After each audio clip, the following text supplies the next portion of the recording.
Salut à tous, bienvenue sur la chaîne Le Train de Jules et sur la page Facebook Le Train de Jules. Nous allons évoquer aujourd'hui Trainmania 2021, un Trainmania en virtuel, les 7 et 8 mai sur trainmania.com. Et mesdames, messieurs, gros roulement de tambour, nous avons le privilège, l'honneur et l'avantage de recevoir François Fontana. Bonjour François. Salut Patrick, salut à tous. Pour évoquer le défi et également tous les réseaux qui seront présentés lors de ce Trainmania. Alors on vous a préparé déjà de belles photos en avant-première, mais évidemment pour les découvrir véritablement ces réseaux, il faudra aller sur trainmania.com. On va tout vous expliquer. On a plein de réseaux à vous présenter. On va y aller parce que sinon on va y passer carrément je ne sais pas combien de temps. Commençons tout de même François par le défi, même si les inscriptions sont terminées. C'était quoi le défi cette année pour Trainmania 2021 en virtuel? Le défi, c'est passe ton train d'abord.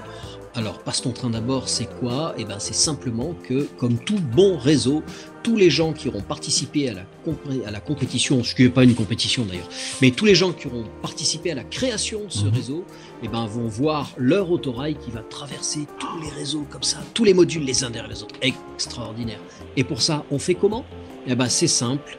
On a chacun un petit autorail chez soi, on filme son petit autorail et puis un simple effet de montage fait que notre autorail va traverser toutes les réalisations, les 16 réalisations, puisqu'il y a 16 personnes qui ont relevé le gant et qui se sont prêtées au jeu de passe ton train d'abord. Alors tu le disais François, ce n'est pas une compétition, hein, important.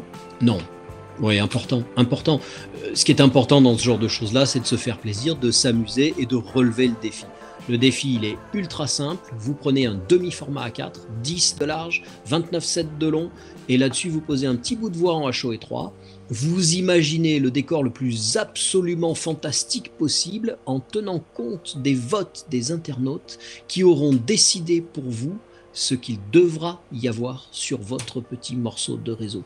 Et tous ces petits réseaux bout à bout, ça crée un univers fantasmagorique. Je peux vous assurer que j'en ai déjà vu des extraits, c'est purement génial. À retrouver donc sur trainmania.com tous ces micro-réseaux réunis qui vont former donc ce grand réseau, comme c'était le cas avec des tailles un petit peu plus importantes pour les croisées de l'étroit, et puis les modules IDO, etc. etc. On va passer, François, au réseau maintenant. On va essayer de changer un peu la présentation. On va s'écarter un petit peu pour laisser la place aux photos. Et tu vas nous décrire donc tous ces réseaux qui seront présentés lors de ce Trainmania 2021. Un fond noir, pourquoi? Parce que vous allez pouvoir découvrir les photos des réseaux que vous pourrez voir sur ce rendez-vous Trainmania 2021. Et on a, merci François, merci à l'Airpress, déjà quelques photos de ces réseaux. On va commencer, François, par Baronnette-les-Eaux. C'est quoi ce réseau Baronnette-les-Eaux, François? C'est un très joli réseau en HO voie normale et HO métrique pour la ligne du tramway qui est en accotement de la route, juste en dessous de la grande gare. C'est la création intégrale de Alexis Avril, qui est le rédacteur en chef de Clés pour le train miniature et des hors-séries de Loco-Revue. Il était très important pour nous de montrer que nous, rédacteurs en chef des revues modélistes, nous sommes aussi des modélistes. Donc tous les trois, Yann Baud, Alexis Avril et moi, avons tenu à participer à l'exposition en montrant nos réseaux. Un réseau maintenant qui n'a rien à voir avec cette photo, mais c'est un réseau qui vient du plat pays. C'est Polderbeck-Vasse. C'est un réseau qui représente quoi, François? C'est un immense réseau sur base modulaire. C'est un très grand réseau de clubs. C'est le club Hetzpour et c'est un réseau qui représente le plat pays. Là aussi, voie normale d'un côté et voie métrique, puisqu'on pourra y découvrir les fabuleux petits tramways vicinaux belges. Sur la voie normale circuleront toutes les grandes figures du chemin de fer belge des années 60, toutes les magnifiques machines en noir avec cette livrée verte absolument incroyable. François, le Brassus maintenant. Le Brassus, encore un très très grand réseau, non pas très très grand, mais un grand réseau qui occupe toute une pièce, qui est rien que pour lui, un réseau suisse, le réseau de Alain Zog, qui nous présente une magnifique voie métrique suisse sous caténaire, avec la pléiade absolument de tous les automotrices, les machines électriques suisses, toutes celles qu'on aime et qu'on adore voir circuler, et en complément, un deuxième réseau qui vient s'imbriquer dans cette gare à voie métrique, un réseau à voie de 75 sur lequel courent toutes les petites célébrités à voie de 75, des chemins de fer saxons, des chemins de fer français, du pur bonheur. Un très beau réseau, très inspiré de la réalité, un réseau très fidèle dans ses couleurs, dans ses teintes, dans les reproductions des volumes, des bâtiments, et en même temps un réseau bourré de charme et bourré de petites anecdotes et de petites choses à découvrir. Maintenant, nous allons partir du côté des Alpes, chez Fred Maza, pour découvrir Chamonix. Alors ça, c'est un réseau qui fait place véritablement à l'innovation, notamment à la 3D. Oui, la gare de Chamonix, revue et corrigée et réinterprétée par Fred Maza, c'est quelque chose de fabuleux. Là-dedans, il y a de la découpe laser, de la découpe au plotter, il y a de l'impression 3D, il y a de l'impression laser, il y a absolument tout ce qu'on peut trouver de nouvelles technologies mises au service du modélisme et du très très beau modélisme. Et Fred a eu cette espèce d'idée un peu géniale d'imaginer ce qu'aurait été cette gare de son pays, il est chamoniard, cette gare de son pays si elle avait été desservie par l'écartement large et en liaison avec la voie métrique alpine. C'est très très Il a beau. trouvé également un bon système pour éviter d'avoir à nettoyer le réseau, je crois, François, Fred Maza. Oui, ça fait partie des choses que l'on découvrira. Effectivement, il nous expliquera le principe. C'est simple. La pièce est en surpression, ce qui fait que la poussière reste dehors et Fred est à l'abri de tous les problèmes de nettoyage, d'encrassement des voies. Quelle chance, oui. Nous allons partir pour le sud maintenant, pour le Club de Castres. Le Club de Castres, cher à Michel Viers, je lui ai consacré une série de reportages il n'y a pas très très longtemps sur la chaîne Le Train de Jules. Il a un peu lâché la direction de ce club, mais Castres sera présent avec son magnifique réseau Midi. Oui, Castres sera présent avec son magnifique et immense réseau Midi. Nous serons plongés dans les années 60-70, fin de la traction vapeur, début de la traction diesel qui supplante tout, et puis toute la partie de la ligne sous caténaire Midi inclinée. On va faire la visite classique de tous les gens qui viennent à la ferme de Gourjade le samedi après-midi pour découvrir le grand réseau. On va rentrer par la porte et nous allons, au fur et à mesure de notre déambulation, découvrir tous les aspects de ce réseau très très modéliste et très imprégné de sa région et très conforme à la culture du chemin de fer du Midi. C'est vrai que c'est un club qui est particulièrement visité le samedi et vivement qu'on revienne à des conditions sanitaires normales pour que les visiteurs puissent revenir et discuter comme ils le font régulièrement donc avec les membres du club. En tout cas, le club de Castres, le réseau de Castres à visiter, ce sera sur tramania.com les 7 et 8 mai. Le réseau suivant, François, tu vas tout nous dire, sur Dunières. Ce sera également l'un des réseaux présents lors de ce Tramania en virtuel. C'est quelle époque ça, Dunières, François ? Dunières, c'est dans les années 60, 70, c'est fin de la traction vapeur, début du diesel. C'est surtout, il faut pas se le cacher, un des plus beaux endroits du monde. Dunières, c'est un terminus à l'époque, c'est-à-dire que la voie a été interrompue là, et c'est un terminus qui met en rapport la voie du chemin de fer départementaux qui arrive aussi en gare de Dunières, PLM, avec la grande compagnie, et c'est du gros transport de bois, il y a des scieries, il y a des exploitations forestières. Plutôt industriel alors. Oui, c'est vraiment du bois. Le principal courant de trafic, c'était des butons de mine pour les mines du bassin stéphanois. Tout à fait autre chose maintenant, Arcia. Arcia, Alors, Arcia, nos amis immense italiens réseau. qui viennent rendre visite Oui, à Tramania. oui, nos amis italiens viennent rendre visite à Tramania. Nos amis romains, D'accord.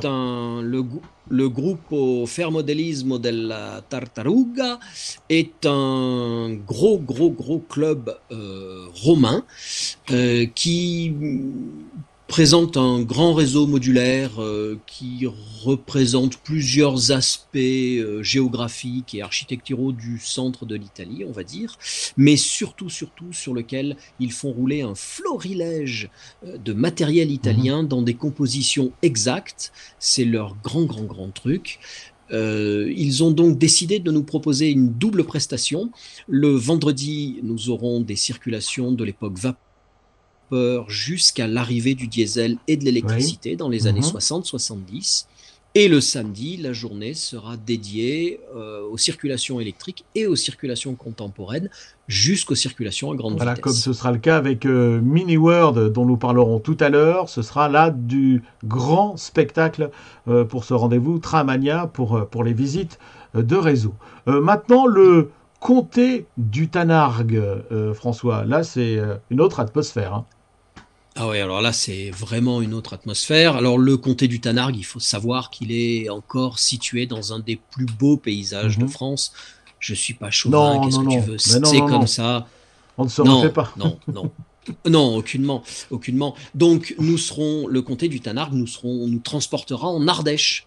En Ardèche, avec une ligne à voie étroite, une ligne à voie de 75 centimètres qui irrigue une petite vallée Mhm. et qui offre à cette petite vallée un débouché sur la gare PLM qui est juste en dessous. C'est la création de Philippe Floquet, qui est un amateur de zéro et qui s'est amusé depuis des années à concevoir son petit univers personnel, à découvrir pour le plaisir, pour la poésie, pour le dépaysement intégral.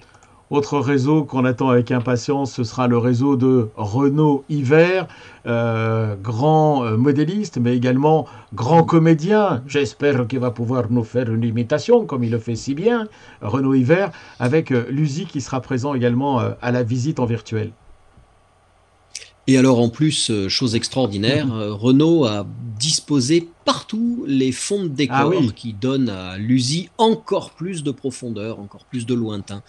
Moi, j'ai encore découvert des choses. Bon, voilà, l'USI est un incontournable de la maquette ferroviaire au 1,87e.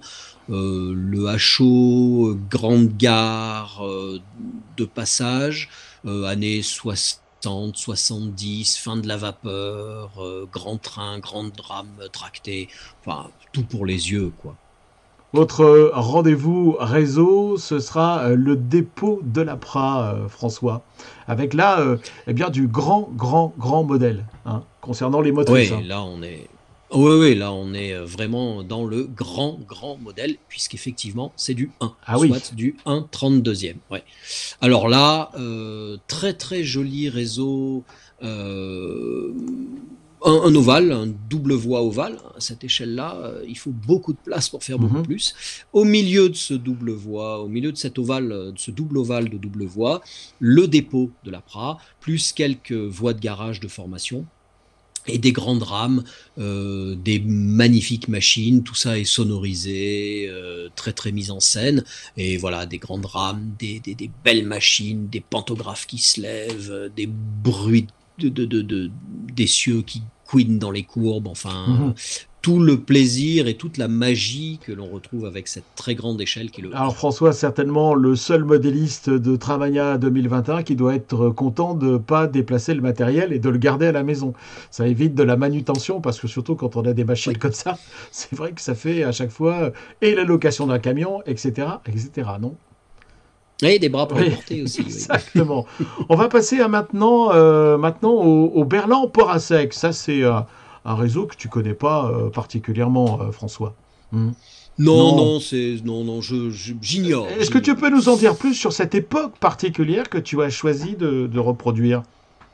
Alors, c'est une époque effectivement que j'affectionne tout particulier. Le Berlan-Port Sec, c'est une évocation de ce qu'aurait pu être un petit terminus d'une ligne de chemin de fer à voie normale entre les années 1830 et Mhm. 1840. À cet endroit-là, le port sec ou le canal sec, puisque c'est comme ça qu'on dénomme à cette époque-là les lignes de chemin de fer. Le canal sec est en communication avec le canal fluvial, le canal d'eau, Mhm. avec la gare d'eau. Donc on a une opposition entre la gare sèche et la gare d'eau, le port sec et le port humide. Voilà. Bah, oui, c'est du zéro. C'est donc mon réseau personnel. C'est un réseau sur lequel bah, tout est de fabrication Ah maison oui. parce que le matériel roulant des années 1830-1840, il y a beau chercher, il n'y en a Et pas. donc, t'as pas trouvé la documentation? Comment tu as fait exactement pour reproduire? Ce sont des documents que tu as réussi quand même à trouver? Parce que t'as pas fait ça à partir de rien quand même, François, non? On Oui, arrive à d'accord. trouver quelques documents intéressants, quelques plans par-ci par-là. Il y a quelques matériels qui ont été relevés avec relativement du soin. Et puis ça fait aussi partie des grands plaisirs que de se retrouver face à une gravure et d'en Mhm. extrapoler l'engin qui est là-dessus, ou le wagon, ou le bâtiment, les costumes. C'est vrai que Non, tout le rêve est là, François aussi, hein. tout le rêve est Et là. Pour moi, tout le rêve est là, le oui. travail du modéliste est là. Autre réseau par un membre de l'équipe LR Press, c'est le réseau de Yann Baud. Il sera très bientôt notre invité. C'est Marcigny. Alors, bon, quelques mots rapidement, parce que je pense que Yann nous en dira un petit peu plus dans quelques jours. Oui, Yann sera beaucoup plus à même que moi de vous présenter son réseau. Sachez simplement que c'est une véritable Mhm. avant-première, puisque c'est la première fois que nous verrons les premiers morceaux de Marcini, qui est un réseau en HO, voie normale, toujours époque Mhm. 70, hein, on est toujours peu ou prou sur ce verrou entre la fin de la vapeur et le début du diesel, quelque part en Haute-Saône, des paysages que Yann maîtrise bien et affectionne particulièrement. Oui. Je vous conseille d'ailleurs le compte Instagram de Yann. Ça s'appelle Yann Baude, Baude, et ses trains. Et là, vous avez les photos de son réseau qu'il poste régulièrement. Trainmania 2021, vous pourrez voir tous ces réseaux, les revoir ensuite. Et je tiens à préciser que pour faire les visites de ces différents réseaux, c'est entièrement gratuit. Il vous suffit de vous inscrire sur donc trainmania.com. Prochain rendez-vous réseau, ce sera, et pas des moindres d'ailleurs, le rendez-vous avec Mini World Côte d'Azur qui sera présent également lors de ce Tramania 2021. Grande avant-première s'il en Mhm. est, puisque Mini C'est pas World encore Côte ouvert, hein. d'Azur n'est pas Ouais. encore ouvert et ouvre ses portes exprès pour Tramania 2021. Plein de gens vont se promener avec leur caméra et nous offrir une découverte de ce réseau relativement gigantesque, hein. Il y a plus de Mhm. 250 mètres carrés de maquettes construites entre la Côte Bleue, Marseille, un tout petite évocation de la rade de Toulon, Saint-Tropez et puis la gare de Nice après avoir franchi l'Estérel, la corniche de l'Estérel. Le réseau est superbe. Il allie la fantaisie, il allie la poésie que l'on retrouve dans les premiers univers de Mini World de Lyon et les prouesses Ah oui. techniques et technologiques qui ont été réalisées pour Mhm. évoquer la ville de Lyon après. C'est superbe au niveau fabrication et au niveau Et à conception. mon avis, ils vont mettre les moyens pour évidemment vous faire vivre l'ambiance de ce Mini World Côte d'Azur. Ce sera là aussi à retrouver sur tramania.com. Tout à fait autre chose, une ambiance espagnole venue de Belgique, c'est Puerto de los Speculos. J'espère que j'ai bien prononcé. Hein. Alors, je Ouais, pense que tu ça as va, bien merci. prononcé. Je pense que tu as bien ressenti la petite Oui. bande son Buena Vista Social Club qui traîne derrière la réalisation de Luc de Marteler. Oui, bah Luc. Alors, c'est notre réseau en N. C'est un réseau en N Ouais. cette année. Luc, comme d'habitude, s'est imaginé une espèce de fantasmagorie ferroviaire. On plante des bananes au fond de la vallée et pour pouvoir les expédier, il faut franchir le col. Et pour ça, rien de mieux qu'une ligne de chemin de fer avec des boucles, des parcours en Z, des rampes hyper fortes, tout ça avec du gros vieux matériel américain, plein de petites scènes partout, c'est drôle, comique, bien fait, bien réalisé, c'est un véritable dépaysement. Autre réseau maintenant avec une partie de l'histoire de l'Europe. Il s'agit du réseau du ministère des Régions libérées. Est-ce que tu peux nous expliquer un petit peu ce qu'est le thème de ce réseau avant de nous parler de la baquette elle-même? Le ministère des Régions libérées, c'est quelque chose qui a été constitué donc au sein de la République Mhm. française à partir de 1918, et il avait pour but de reconstruire toutes les zones qui avaient été dévastées par les combats. Et ce ministère a bénéficié du soutien du ministère de la Guerre dans le sens où ce dernier a mis à sa disposition tous les matériels Mhm. ferroviaires à voie de 60 qui étaient là sur le front, c'est-à-dire pléthore de locomotives, de wagons, de coupons de voies, d'appareils de voies, de baraquements, de tout ce qu'on Oui, je me voudra, rappelle qui avoir lu provenait. un article que tu avais fait paraître dans Voix Libre. Il y avait beaucoup, beaucoup de matériel américain à cette époque, hein, c'est ça? Ah, il y avait énormément de matériel américain, anglais, il y avait du matériel allemand, qui étaient les prises de Mhm. guerre, et il y avait tout le matériel français. Et on a retrouvé sur cette série, sur ces réseaux, des quantités incroyables et des compositions totalement Mhm. improbables. Des locomotives Péchot de l'armée Ouais. française qui remorquaient des petites voitures voyageurs pour assurer du tramway local. Voilà.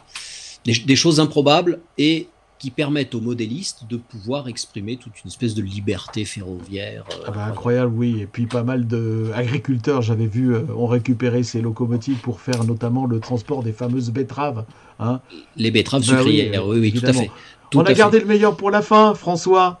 Un tram nommé Plaisir. Ça te parle, ça, quelque part, hein? Oui. Ah oui, oui, ça me parle. C'est un réseau qui va cartonner, comme je te le Oh. retire de la bouche. C'est un réseau qui va cartonner certainement, puisque c'est un réseau qui a été décrit intégralement dans la revue Clé pour le train Oui. miniature. Et ce réseau est donc construit en carton. Carton ondulé pour tout ce qui est de Mhm. l'infrastructure, des plateformes de voies, et tout ce qui est des bâtiments sont issus des découpages qui sont publiés tous les mois dans la revue Clé pour le train miniature. C'est un petit réseau, mais on a Oh. pensé sympathique de Ouais. le montrer et de montrer ce qu'on pouvait faire avec finalement pas Il est grand-chose. modeste, François. C'est un petit réseau, mais fait par un modéliste de grand talent, hein, n'est-ce pas?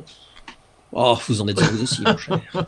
François, merci beaucoup de nous avoir présenté tous ces réseaux, à voir plus en détail, bien sûr, les 7 et 8 mai sur tramania.com à l'occasion de cette édition virtuelle de Tramania. Il suffit de s'inscrire, hein, François, tout le monde peut le faire hein, pour aller voir les Oui, réseaux.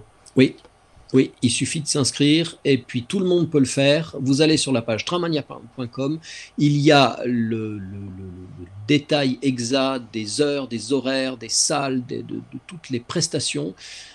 Profitez-en, et pour ceux qui l'auront raté ou qui n'auront pas pu tout Mhm. voir, eh ben, il y a les replays qui auront lieu une quinzaine de jours après, qui débuteront une quinzaine de jours Voilà, après pour la ceux qui manifestation. ne pourront pas être là les 7 et 8 mai. François, à très vite. On se retrouve d'ici peu pour évoquer les ateliers de ce Tramania 2021. Salut Avec plaisir. François. Salut Patrick, merci.